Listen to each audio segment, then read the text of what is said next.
Hello everyone. Myself Dr. Neha Jain. I am working as diabetes specialist at Apollo Clinic, Gurugram, India.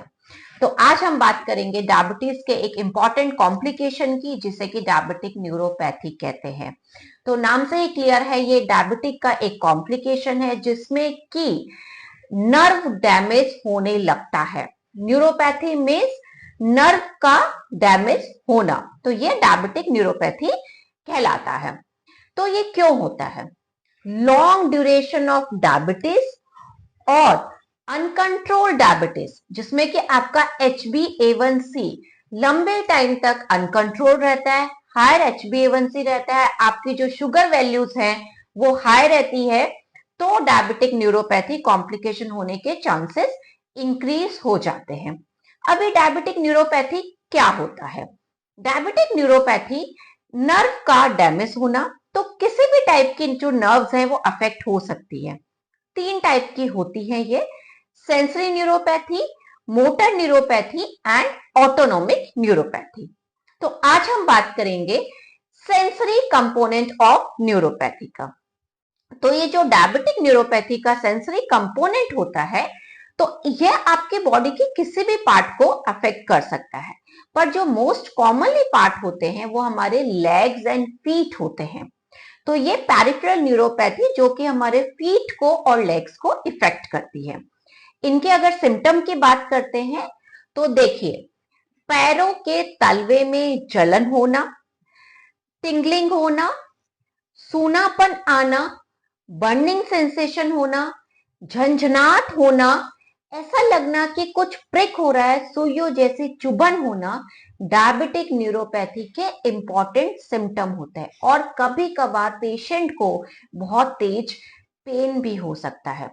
ये ज्यादातर हमारी जो पैरों के तलवे हैं और पैरों की उंगलियों में ये प्रॉब्लम होती है, और कभी ज्यादा होगा तो ये आपका ऊपर की तरफ पैर के ऊपर के पार्ट में भी रेडिएट हो जाता है।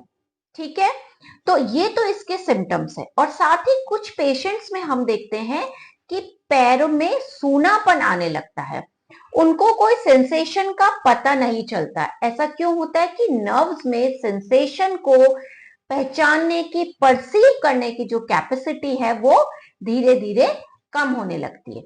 तो टेम्परेचर डिफरेंस का उनको पता नहीं चलता है, ठंडे का गर्म का डिफरेंस उनको पता नहीं चलता है, कोई प्रेशर का उनको पता नहीं चलता है, कोई प्रिकिंग सेंसेशन हो जाए, कोई आपको कांटा चुभ जाए, तो डायबिटिक न्यूरोपैथी जिनमें की नमनेस आ गई है उनको पता नहीं चलता। तो क्या होता है, आपको कोई कांटा चुभा, आपको पता नहीं चला, ठीक है, और आपने ध्यान नहीं दिया, तो धीरे धीरे वो घाव बन जाता है, उसमें इंफेक्शन हो जाता है और वो घाव बड़ा भी हो सकता है और वो डायबिटिक फुट का रूप ले सकता है। इसलिए डायबिटिक न्यूरोपैथी के लिए हमें काफी सजग रहना चाहिए। तो अब हम बात करते हैं कि किस तरह से ये जो डायबिटिक न्यूरोपैथी से हम बच सकते हैं, या ये डेवलप हो गई है तो इसे हम कैसे कंट्रोल में ला सकते हैं। तो डायबिटीज के लिए बहुत इंपॉर्टेंट है कि आप अपने डॉक्टर के फॉलो अप में रहे।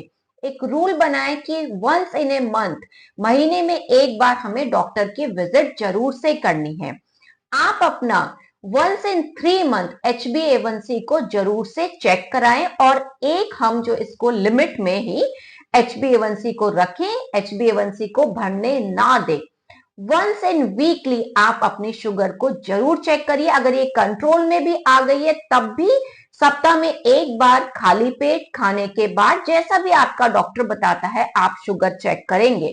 और अगर अनकंट्रोल डायबिटीज है आपको, आपकी शुगर कंट्रोल में नहीं है, तो जैसा आपका डॉक्टर बताता है उसके हिसाब से आप दिन में 2 बार 3 बार और ऑल्टरनेट डे भी आप अपनी शुगर को चेक कर सकते हैं। तो जैसे अगर आपका HbA1c सही रहेगा, आपकी शुगर कंट्रोल में रहेगी, तो डायबिटिक न्यूरोपैथी डेवलप नहीं होगी।